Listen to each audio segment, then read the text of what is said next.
अस्मिन् संसार चक्रे विचित्राभिः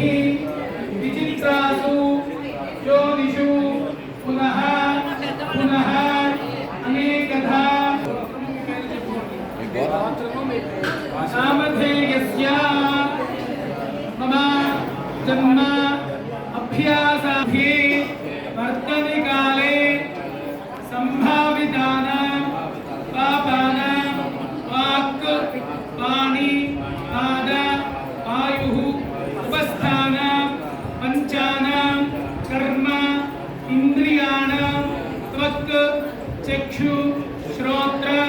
जिह्वा आघ्राणानां पंचानां स्नान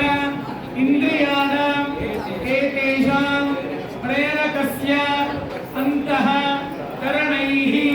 सगोचरैः संबन्धे सति येनो निवृत्तिद्वारा श्रीलक्ष्मीनारायण उद्दिश्य श्रीलक्ष्मीनारायण प्रीत्यर्थो त्रिगुणी